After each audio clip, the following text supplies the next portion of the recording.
Hi, hello guys! Welcome to my first ever video vlog. So yun guys, first time ko rin mag voice over ngayon. Kasi nga first vlog ko nga, diba? Char! So yun nga, dahil nga marami ako napaparod ng mga vlogger, so para pagtirpan ko na rin mag-vlog, may kuya na rin pala ako guys na nagpa-vlog na. Wala, share ko lang. By the way guys, dito pala ako sa palengke ngayon. Extra muna ako para may budget ako, diba? Tumayo na ako dyan guys dahil kanina pa ako nakaupo, nangangabit na yung puwet ko. Naantok pa nga ako dyan guys kasi maaga ako gumising.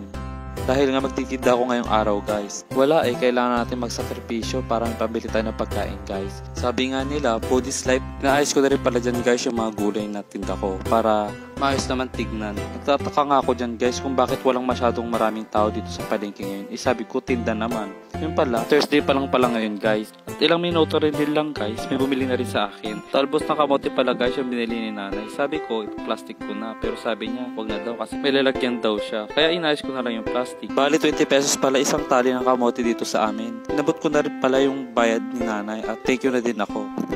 Ginilit ko muna pala yung upuan dyan para makakilos ako ng maayos. Ilang sandali nga, may bumili. Tinanong ni nanay kung magkano isang kilo ng talong. Sinet ko na din pala yung kiluhan dito guys. At nung nakapili na sila nanay, agad-agad ko na rin pinlastik ito para ikilo. Nagulat nga dyan si nanay kasi kalahating kilo agad yung 3 piraso.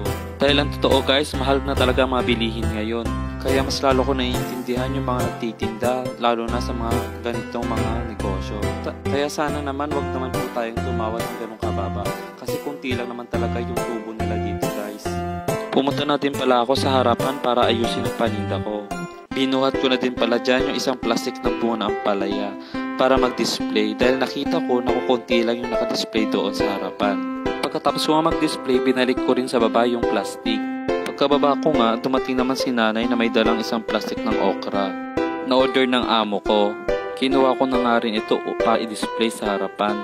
So yun guys, bumalik na rin ako doon sa loob para ayos yung okra na binigay sa akin. At magpahinga saglit at nakaramdam ako ng uhaw kaya uminom muna ako. So yun guys, hanggang dito na lang. Salamat sa panonood. Paalam!